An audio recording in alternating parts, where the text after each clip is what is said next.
محمد. السلام علیکم ورحمۃ اللہ وبرکاتہ. آپ سے درخواست ہے کہ اپنے موبائل فون بند کر دیجیے اور ذرا قریب قریب تشریف لے آئیے تاکہ بعد میں آنے والوں کے لیے آسانی ہو بیٹھنے کے لیے. برحبیب خدا خاتم الانبیاء صلوات. اللہم صلی علی محمد وآل محمد. علی و اولاد علی صلوات. اللہم صلی علی محمد وآل محمد. برائے خوشنود امام زمانہ بلندر صلوات. اللہم صلی علی محمد وآل محمد. اعوذ باللہ من الشیطان الرجیم. بسم اللہ الرحمن الرحیم. الحمد للہ رب العالمین والصلاة والسلام علی اشرف الانبیاء والمرسلین الرسول المصدق المصطفى الامجد ابی القاسم محمد صلوات.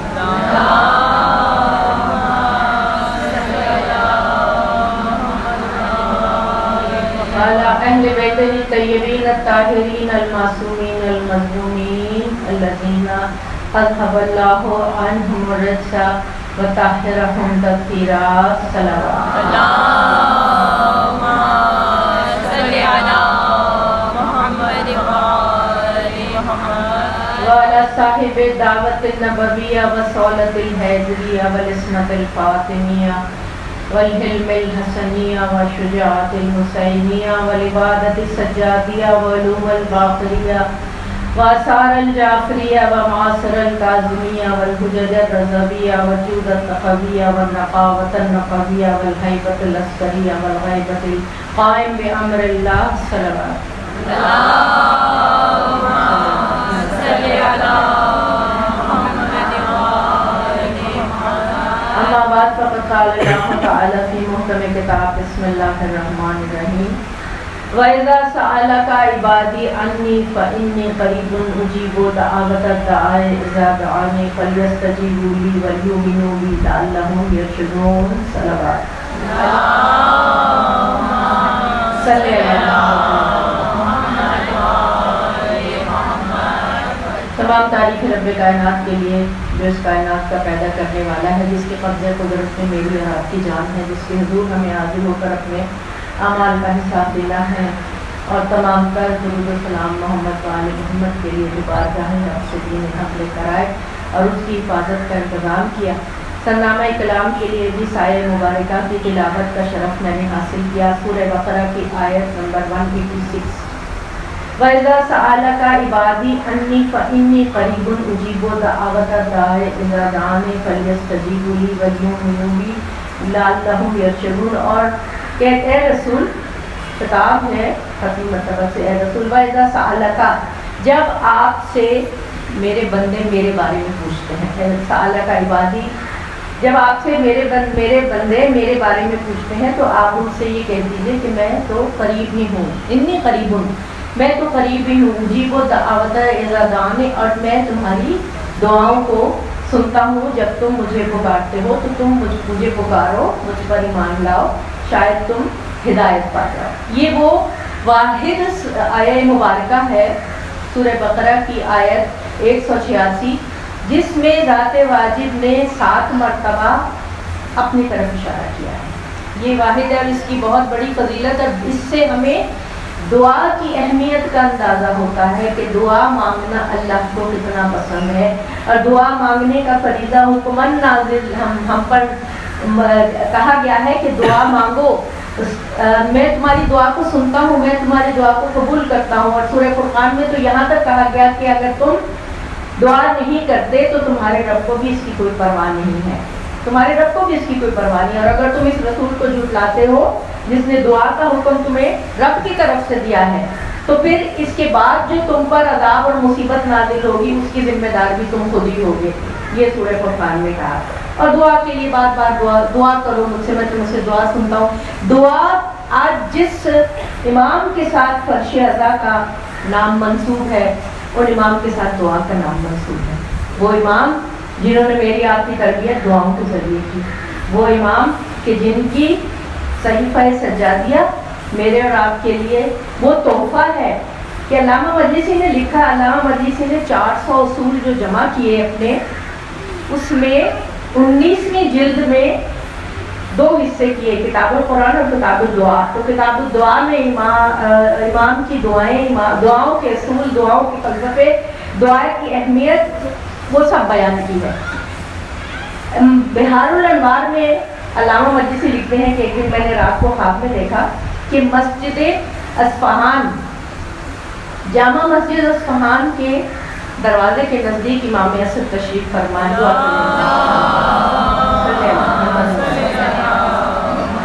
نعرہ تکبیر، نعرہ رسالت، نعرہ حیدری، خوشبو چہر معصومین بلند تر سلوات۔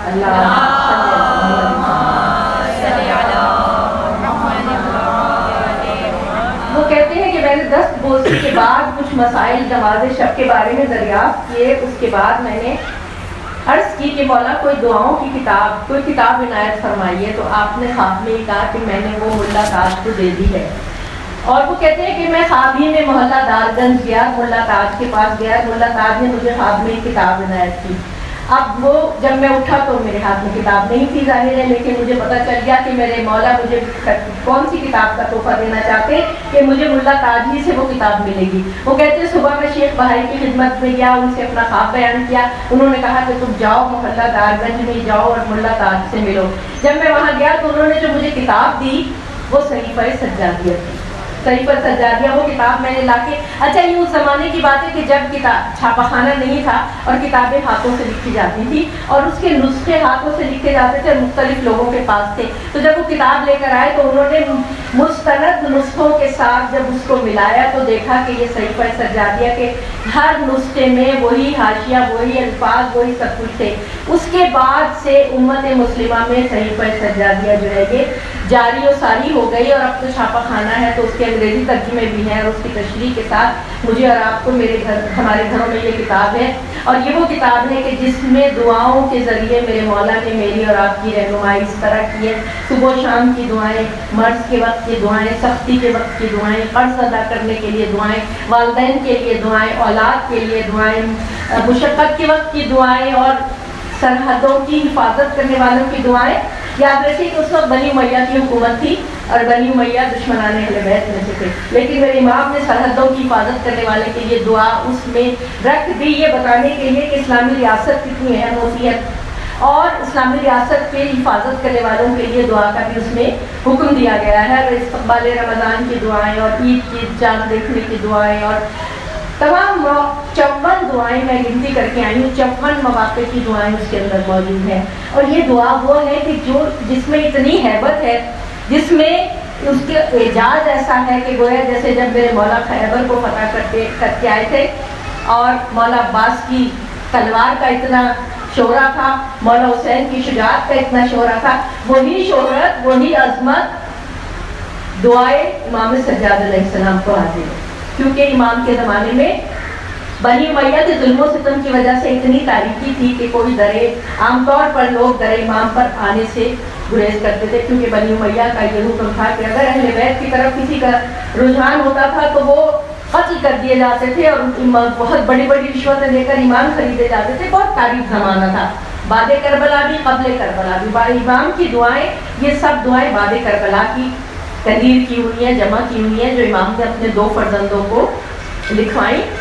اور آپ یہ دیکھیں کہ ان دعاؤں میں کہیں بھی کربلا کے مصائب کا ذکر نہیں ہے، کہیں یہ عظمت ہے میرے امام کی کہ آپ نے جتنی بھی دعائیں اس میں بار بار درود ضرور ہے، درود بھیج پروردگار محمد والے درود محمد والے۔ گویا دعا کی اہمیت سے ہمیں آشنا کرایا میرے مولا نے، اور دعا کے بارے میں یہ بتایا کہ دعا جو ہے شان جلالت الہی ہے، دعا شان قدوسیت ہے، دعا بندگی کا معیار ہے، دعا انسان کی عاجزی کا اظہار ہے، دعا رب ہے بندے اور اللہ کے درمیان، اور دعا ضرورت زندگی ہے، دعا شرافت انسانی ہے، دعا انسان کو اپنے مقام کا اظہار کرنے کی اجازت دیتی ہے کہ انسان جو ہے وہ عبد ہے، مخلوق ہے، عاجز ہے، ناتواں ہے، اور پروردگار عالم نے حکم دیا دعا کرو مجھ سے، میں تمہاری دعا سنتا ہوں، میں تمہاری شرح حیات سے بھی زیادہ قریب ہوں، میرا تمہارا رابطہ دعا کے ذریعے ہے، اور دعا اللہ تعالیٰ کو بہت پسند ہے۔ اور جو یہ بھی فرمایا قرآن نے ادعونی استجب لکم، کہ تم دعا کرو میں تمہاری دعا سنتا ہوں، اور اس کے آگے کیا کہا کہ اگر تم تکبر اور غرور کی وجہ سے دعا سے پرہیز کرتے ہو تو اس کا وبال بھی تمہارے اوپر ہے۔ گویا اگر نماز پڑھنے کے بعد یا ویسے ہم دعاؤں سے پرہیز کرتے ہیں، دعا نہیں مانگتے، تو یہ ایک تکبر اور غرور تصور کیا جاتا ہے۔ بندگی کی شان یہی ہے، انسان کی عاجزی کی شان یہی ہے کہ وہ اپنے آپ کو دعا میں مصروف رکھے۔ دعاؤں کا ذخیرہ ہمارے اہل بیت کی مہربانی سے، ان کے فضل و کرم سے ہمارے پاس دعاؤں کا بہت عظیم الشان ذخیرہ موجود ہے۔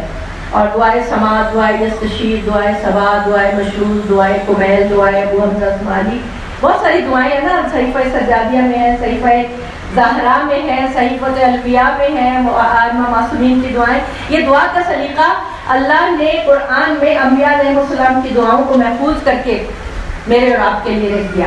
انبیاء کی دعائیں آدم سے لے کر خاتم تک ہمارے لیے قرآن حکیم میں موجود ہیں کہ کیسے انبیاء کا مرتبہ صاحبان وہی ہے، اللہ تعالیٰ کے منتخب اور مرتضی مصطفیٰ بن رہے ہیں، لیکن دعا سے اپنے آپ کو بندگی کا اظہار کر رہے ہیں پروردگار عالم کی۔ تو دعا انتہائی اہم میرے اور آپ کے لیے، ہماری زندگیوں کے لیے، ایک تو ہمارا رابطہ رب کے ساتھ، دوسرے ہمارے لیے امید کا سامان، تیسرے ہمارے لیے ہماری قوت اعتمادی کا اظہار۔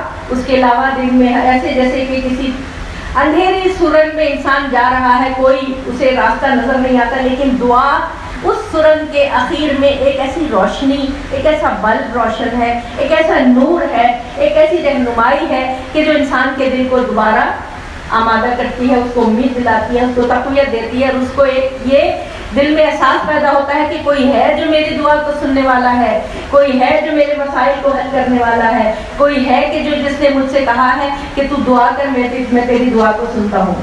تو دعا کی بہت اہمیت ہے۔ دعا کی انسانی نفسیات پر بھی دعا بہت زیادہ اثر انداز ہوتی ہے کہ جب ہم دعا کرتے ہیں تو ہمارے دلوں کو اطمینان حاصل ہوتا ہے، سکون حاصل ہوتا ہے۔ یہ جو فرش ادا ہے یہ دعا ہے، یہ دعائے زہرا ہے، اور یہاں جو ہم درود بھیجتے ہیں یہ دعا ہے، اور یہ وہ دعا ہے کہ جو مجھے اور آپ کو پاک و پاکیزہ کرتی ہے، طہارت بخشتی ہے، ہماری روحوں کو بلندی عطا کرتی ہے، اور ہمارے اندر سے کثافت اور کدورت کو دور کرتی ہے جب ہم درود بھیجتی ہیں۔ درود کا حکم ہے نا، ان اللہ و ملائکتہ یصلون علی النبی یا ایھا الذین آمنوا صلوا علیہ وسلموا تسلیما۔ درود بھیجیے محمد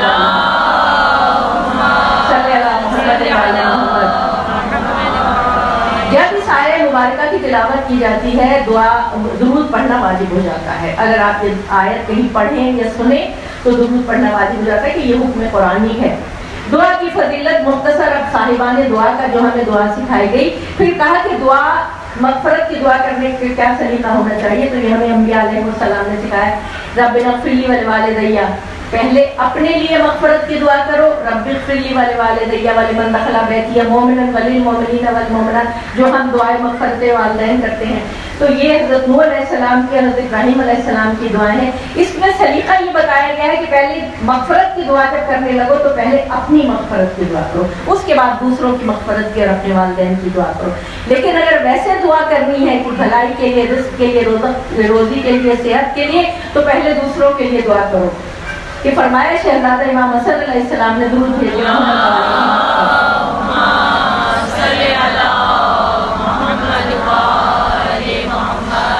کہ ایک رات میں نے دیکھا میری والدہ گرامی نماز میں اور دعا میں مصروف ہیں کہ ساری رات شہزادی نے دعا کی، اور میں غور سے سنتا رہا کہ شہزادی میں دیکھوں کہ کس کے لیے دعا کر رہی ہے۔ ساری رات گزر گئی، شہزادی دوسروں کے لیے دعا کرتی رہی۔ جب صبح ہوئی تو میں نے کہا مادر گرامی آپ نے اپنے لیے کوئی دعا نہیں کی؟ تو فرمایا کہ الدار ثم الجار، پہلے پڑوسیوں کے لیے دعا کرو پھر اپنے لیے دعا کرو۔ ہمارے لیے صحیفۃ الزہرا آج کل علامہ ذیشان حیدر جوادی کے ترجمہ آ چکا ہے بازار میں، اس میں شہزادی سیدہ سلام اللہ علیہ کے حوالے سے جو دعائیں ہیں وہ ہمیں اس بات کا اندازہ کرنے ہم کر سکتے ہیں کہ شہزادی کا علم و فضل اور معرفت کس مقام کا تھا۔ عام طور پر یہ چیزیں ہماری آنکھوں سے اوجھل رہتی ہیں، کیونکہ شہزادی کی مختصر حیات مبارکہ اور زیادہ تر امت مسلمہ اس بات پر زور دیتی ہے کہ شہزادی چکی پیس کسی گھر کا کام کرتی تھی، اور یقیناً یہ بہت فضیلت کی باتیں ہیں، لیکن شہزادی کے علم و فضل کا اندازہ آپ کی دعاؤں سے، جو شہزادی نے ہمیں دعائیں سکھائی ہیں کہ معرفت اور مغفرت اور کس طرح طلب عافیت پروردگار عالم سے شہزادی نے کیا۔ ختمی مرتبہ نے فرمایا بہترین دعا طلب مغفرت ہے، کہ اپنے لیے مغفرت طلب کرو، دوسروں کے لیے مغفرت طلب کرو، عافیت طلب کرو، دوسروں کے لیے عافیت طلب کرو، کہ پروردگار عالم کی جو دعا ہے وہ تمہارے لیے ایک ذرا ہے، تمہارے لیے ایک ہتھیار ہے، تمہارے لیے ایک ستون ہے، تمہارے لیے ایک سہارا ہے، تمہارے لیے زندگی کی ضرورت ہے، تمہارے لیے قوت ہے، تمہارے لیے طاقت ہے۔ اچھا، دعاؤں کے بارے میں بھی یہ کہا گیا کہ اگر قرآن حکیم کی تلاوت کرنے میں تم مصروف رہے اور اپنی دعا نہ کر سکے تو پروردگار عالم جو تمہاری شہر کے حیات سے بھی زیادہ قریب ہے، وہ تمہاری دعاؤں کو خود قبول کر لے گا۔ اس کو تلاوت قرآن اتنی پسند ہے، اور کبھی تسبیح و تحلیل و تقدیس و تمجید الہی بھی دعا کی جگہ لے لیتی ہے۔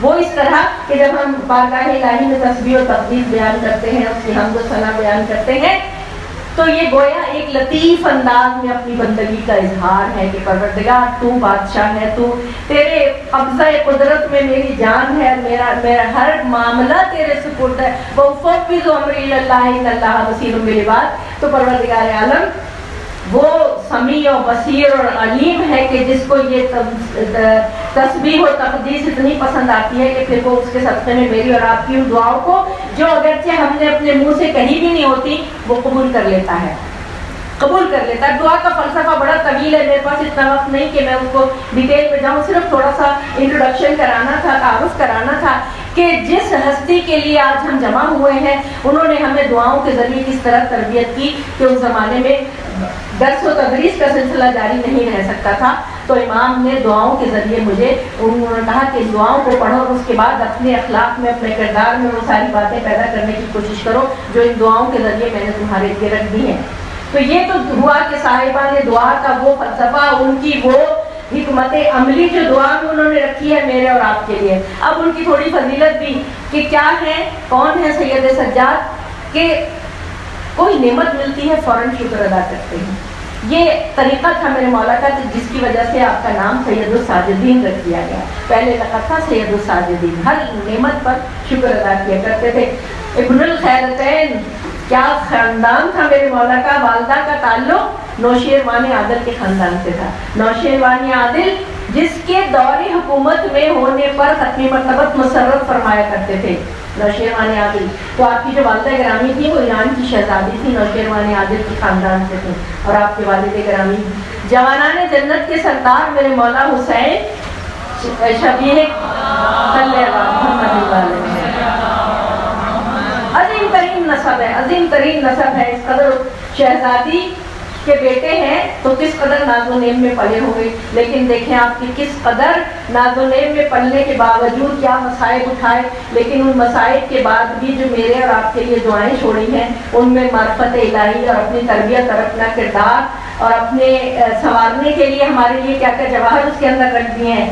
تو امام سید الساجدین تو کہلاتے تھے، اس کے بعد امام کو زین العابدین کا خطاب کیسے ملا کہ ایک مرتبہ امام نماز میں مصروف تھے تو شیطان اژدہے کی شکل میں آیا اور امام کے انگوٹھے کو چبانا شروع کر دیا نماز کی حالت میں، سجدے کی حالت میں۔ امام نماز میں مصروف رہے، نماز کو جاری رکھا، یہاں تک کہ نماز ختم ہوئی، شیطان تھک ہار کر بھاگ گیا اور ہاتف نے ندا دی کہ انت زین العابدین، کہ بے شک آپ جو ہیں آپ عبادت کرنے والوں کی زینت ہے۔ زین العابدین سید الساجدین جو آپ کے خطاب ہیں وہ آپ کی عبادت کی وجہ سے ہے کہ آپ کی شان عبادت سے، تو تمام ائمہ معصومین کی یہ ساری عبادتیں اور علم و فضل اور سب تزکیہ ائمہ معصومین کی یہ خصوصیات ہیں، لیکن کوئی خصوصیت کسی امام کے ساتھ بہت زیادہ جو ہے بلندی پر پہنچ جاتی ہے، تو یہ امام میرے ایسے ہیں کہ جن کے لیے سجدہ، زین العبادت کرنا اور یہ سب ان کے لیے پروردگار عالم نے ان کو اس نام سے مشہور کیا، زین العابدین سید الساجدین۔ اور آپ نے آپ کے فرزند امام محمد باقر علیہ السلام کے مجھ سے صلی اللہ علیہ وسلم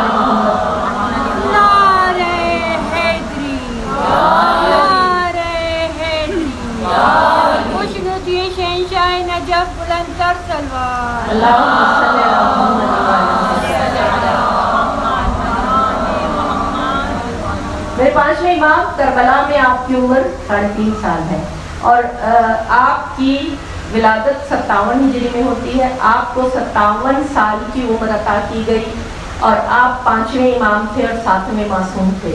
اس طرح 5 اور 7 کا جو یہ امتزاج ہے یہ آپ کی یہ سب فضیلتیں یاد رکھنے کے لیے بہت آسانی کر دیتا ہے کہ 57 سال کی عمر ملی, 57 ہجری میں پیدا ہوئے, 5ویں معصوم تھے, 5ویں امام تھے, 7ویں معصوم تھے. تو امام کی زندگی بچپن ہی سے مصیبتوں میں گزری امام محمد باقر علیہ السلام کی, لیکن امام کا سب سے بڑا کارنامہ یہ ہے کہ آپ کا نام محمد جو تھا اس لیے کہ بنی امیہ کے مظالم کے باوجود بنی امیہ نے جتنے مظالم کیے کہ تعلیمات محمدی کو ختم کر دیں, تعلیمات محمدی ختم کر کے اپنی ملوکیت کا فروغ دیں, لیکن اللہ نے اس محمد کے ذریعے تعلیمات محمدی کو از سر نو دنیا کے سامنے رکھا. کہ امام کا سب سے بڑا کارنامہ یہ تھا اس زمانے میں بنی امیہ اور بنی عباس کی آپس کی تکلف کی وجہ سے میرے 5ویں امام کو, 6ٹھے امام کو یہ موقع ملا کہ آپ نے مدرسے قائم کیے مدینہ میں. آپ نے وہ تعلیمی ادارے قائم کیے کہ جس میں 4000 شاگرد بیک وقت موجود ہوتے تھے, اور امام ابو حنیفہ جو ہمارے ائمہ اربعہ ہیں ان سب نے اماموں سے ان کے سامنے ظالم تلمس طے کیا, اور امام ابو حنیفہ نے سب سے زیادہ امام محمد باقر علیہ السلام کے سامنے ان سے علم حاصل کیا, اور ان سے اس کے بعد 6ٹھے امام کے سامنے کیا. تو امام کا لقب شاکر بھی تھا, امام کا لقب باقر بھی تھا. باقر کا مطلب کیا ہے؟ بقر, کھودنا, نکالنا, زمین کو کھود کر علم کے خزانے نکالنا, علم کے موتی نکالنا.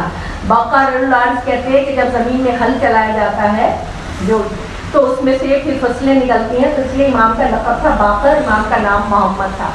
تو آپ نے اپنے زمانے میں جو علوم کو فروغ دیا وہ اپنی مثال آپ ہے. اور آپ کی سب سے بڑی فضیلت یہ ہے کہ حضور نے جابر بن عبداللہ کو بشارت دی تھی کہ تمہاری اتنی لمبی عمر ہوگی کہ تم میرے اس فرزند سے ملاقات کرو گے تو جو باقر العلوم ہوگا, 5ویں امام سے. تو جابر ابن عبداللہ انصاری جو تھے وہ اس تلاش میں رہتے تھے کہ مجھے کبھی ملاقات کا موقع ملے. تو ایک مرتبہ امام کی 4تھے امام کی گود میں تھے تو ملے, اور سلام کا ختمی مرتبہ نے کہا تھا میرا سلام کہنا میرے اس فرزند کو جو میرا ہم نام ہوگا اور اس کا لقب باقر ہوگا, کہ وہ علوم کو اس طرح اشکار کرے گا جیسے زمین کو کھود کر زمین سے خزانے نکالے جاتے ہیں. یہ امام کا لقب تھا اور یہی امام نے کر کے دکھایا. آپ کے شاگردوں میں سے ایسے شاگرد تھے, 500 کے قریب ایسے شاگرد تھے جن کے ایک کے کریڈٹ پر کئی 100 کتابیں ہوتی تھیں. اتنے عالم و فاضل. اور آج جو یہ آپ علم و فضل کا اتنا چرچا اور شعلہ دیکھ رہے ہیں ویسٹ کی یونیورسٹیوں میں اور لائبریریوں میں, یہ ان مسلمان سائنسدانوں کا اور علماء کا اور فلسفیوں کا اور ریاضی دانوں کا اور آسمان فلکی کے ماہرین کا اور فلسفیوں کا یہ کارنامہ ہے جو میرے امام کے سامنے شاگردی کرتے تھے, ان کے سامنے بیٹھ کے علم حاصل کرتے تھے, ان کے سامنے ظالم تلمس طے کرتے تھے. کہ ایک شخص اتنا قابل تھا جابر ابن عبداللہ, اور انہوں نے سلام کہا. محمد ابن مسلم نے ایک ایسا کاغذ بنایا تھا جو امام کا شاگرد تھا کہ جو جلایا نہیں جا سکتا تھا, جس کے اوپر آپ اپنے قیمتی دستاویزات جمع کر سکتے تھے. محمد ابن مسلم نے وہ کاغذ بنا, سائنسی ترقی تھی نا. اس کے بعد جابر ابن حیان کہا جاتا ہے فادر آف کیمسٹری, بابائے کیمیا, جو آج تک اس کی کتابیں یورپ میں پڑھائی جاتی ہیں, اور بنیادی کلیے جو اس نے پیش کیے وہ اپنا ہر باب شروع کرتا ہے آیت سے, قرآن کی آیت سے, اور اس کے بعد کہتا ہے قال جعفر ابن صادق قال محمد باقر. یعنی کہ وہ ایسا شاگرد تھا کہ جو امام کی تعلیمات سے علوم سائنس, طبیعت اور کیمسٹری اور فزکس اور بایولوجی اور جتنی بھی آپ کو آج کل سائنسز نظر آتی ہیں یہ امام کی تعلیمات, جغرافیہ کا علم اور یہ امام کی تعلیمات کے ذریعے لوگوں کو دیا جاتا ہے. یعنی کہ اس زمانے میں یہ تک تھا کہ اگر امام دوسرے کسی شہر میں سفر کر کے آتے تھے تو اپنے بیٹے کے لیے جو تحفہ لاتے تھے تو وہ کوئی چھوٹی سی سائنسی تجربہ گاہ ہوتی تھی. کہ یہ علوم و فضل کو آگے بڑھانے کے لیے امام کا یہ طریقہ تھا. اور اس زمانے میں امام کے شاگردوں میں صرف مسلمان شامل نہیں تھے, ہر مذہب و ملت کے لوگ تھے، دہریے بھی تھے، بلکہ اس زمانے میں دہریوں کو تو بہت، اگر آپ توحید مفضل کا مطالعہ کریں، توحید مفضل کا، تو دیکھیں گے کہ زیادہ تر سوالات دہریوں کے ہیں، ان لوگوں کے ہیں کہ جو اللہ پر یقین نہیں رکھتے، ایمان نہیں رکھتے، یا بھی کسی دوسرے ملک سے آئے ہیں، دوسری تہذیب سے آئے ہیں، تو ان کو دلائل لے کر جس طرح ائمہ قائل کیا کرتے تھے، خاص طور سے پانچویں چھٹے امام جس طرح دلائل دے کر علم کی منزلوں پر فائز کیا کرتے تھے، وہ اپنی ایک مثال آپ ہے. اور یہ وہ روشن باب تھا جس میں فقہ جعفریہ مرتب ہوئی، فقہ جعفریہ مرتب ہوئی، علوم تفسیر، حدیث، قرآن، سنن، یہ سب علوم میرے مولا نے، پانچویں امام نے اور چھٹے امام نے دنیا کے سپرد کیے. اور سب سے بڑا کارنامہ کیا کہا جاتا ہے؟ امام محمد باقر علیہ السلام کا درود بھیجیے محمد والے.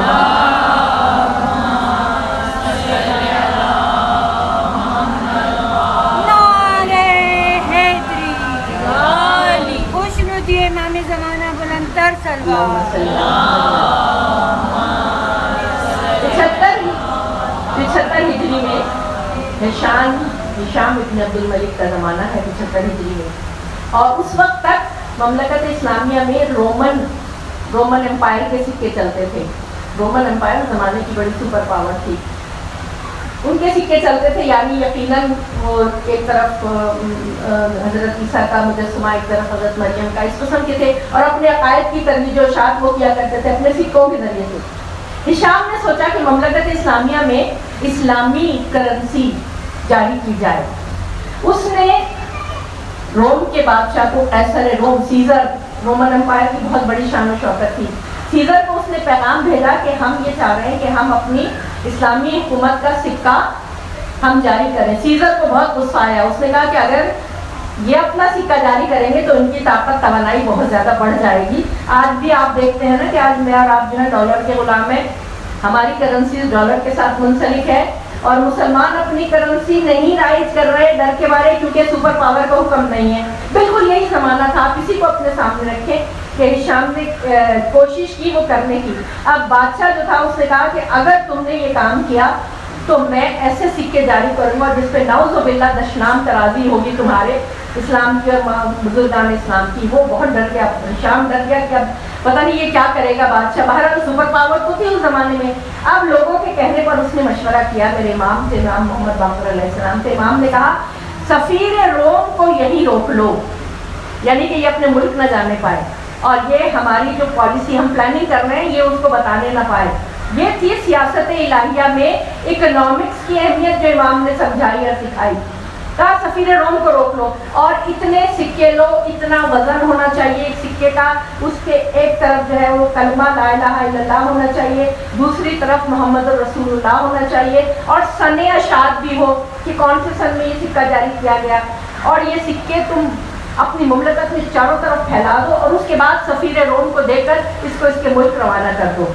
پلاننگ دیکھیں اور اسٹریٹجی دیکھیں، حکمت عملی دیکھیں. اور امام کی نظریں دور تک جا رہی تھی کہ مملکت اسلامیہ کے فروغ کے لیے اسلامی سکے کا رواج پانا بہت ضروری ہے.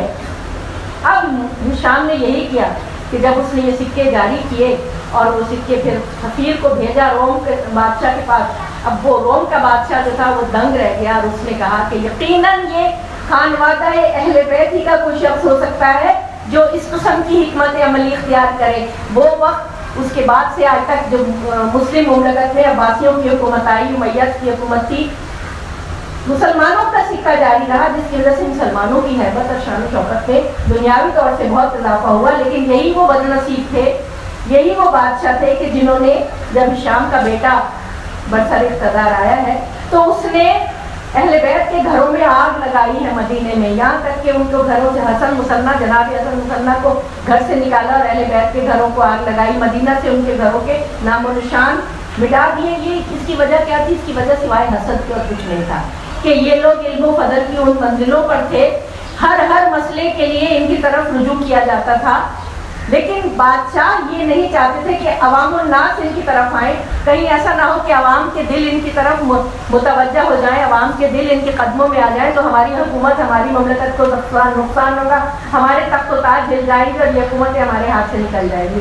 یہی وجہ تھی کہ اول سے لے کے آخر تک 11 ائمہ معصومین کے ساتھ جو ہے وہ مملکتوں نے بادشاہوں نے یہ سلوک جو کیا وہ اسی وجہ سے کیا کہ ان کے علم و فضل کے حسد اور ان کے وہ بزرگی اور برتری جو اللہ نے ان کو عطا کی تھی، وہ ولایت کا تحفہ جو غدیر کے حکم کے تحت ان کے ساتھ ان جاری و ساری تھا 11ویں امام تک، وہ دشمنوں کو کسی طرح بھی ان کی آنکھوں میں ہر وقت کھٹکتا رہتا تھا، ہر وقت کھٹکتا ہے، حالانکہ جانتے تھے، پتہ تھا، غدیر پہ مبارکبادیں دی تھی، بخل بخل کہا تھا، سب کو پتہ تھا۔ میرے مولا جب تک مولا علی اکثر اپنی محفلوں میں لوگوں کو یاد دلاتے تھے، کہتے تھے تم غدیر میں تھے، تمہیں یاد ہے کیا کہا تھا حضور نے؟ جی یا امیر المومنین ہم تھے غدیر میں، ہمیں یاد ہے۔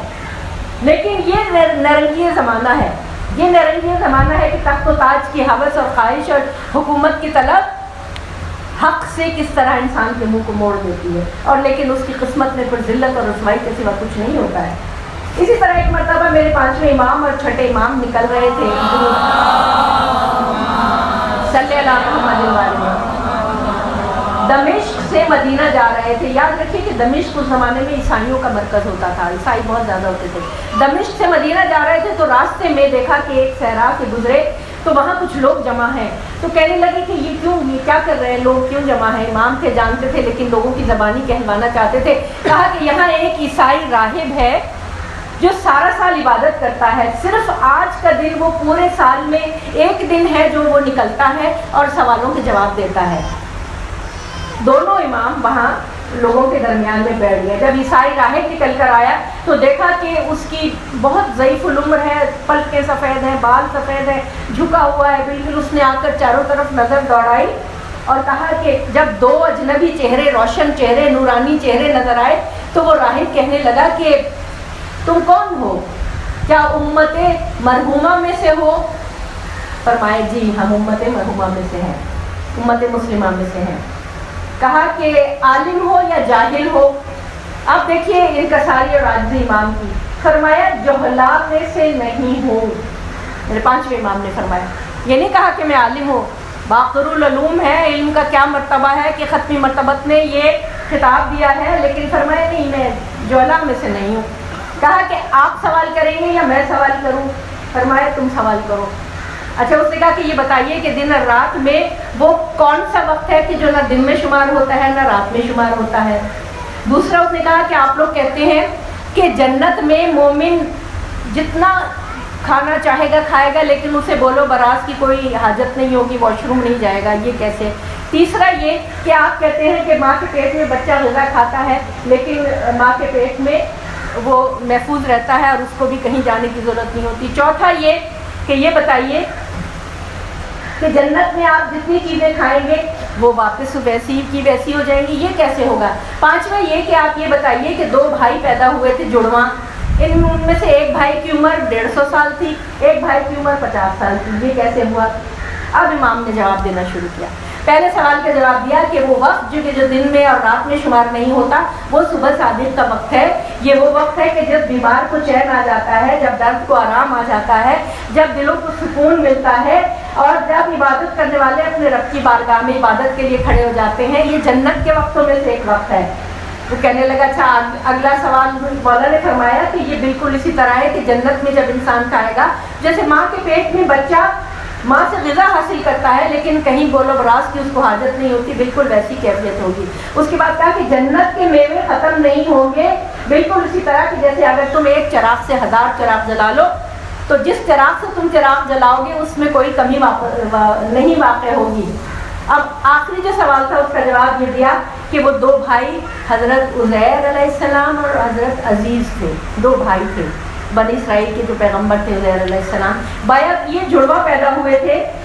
عزیر علیہ السلام کے اوپر اللہ نے موت طاری کر دی تھی، سورہ بقرہ میں واقع ہے نا، ان کا 100 سال تک موت طاری رہی تھی۔ وہ سرزمین کہ جہاں عزیر علیہ السلام کا گدھا بھی تھا، کھانا بھی تھا، عزیر بھی تھے، گزر رہے تھے بیت المقدس کے اطراف سے، اور وہاں ایک اجڑی ہوئی بستی کو دیکھا کہ پوچھا یہ پروردگار تو ان کو زندہ کیسے کرے گا؟ تو اللہ تعالیٰ نے کہا اچھا دیکھنا چاہتے ہو، اللہ نے ان کے اوپر موت طاری کر دی۔ 100 سال تک وہ وہاں مردہ رہے، سوئے رہے، جو بھی ہے یہ ایک الگ ٹاپک ہے جو انشاءاللہ کبھی زندگی رہی تو آپ کے سامنے پیش کروں گی۔ اصحاب کہف کی نیند کیسی تھی ہے اور جناب عزیر کی نیند کیسی تھی؟ 100 سال تک جناب عزیر اسی صحرا میں رہے،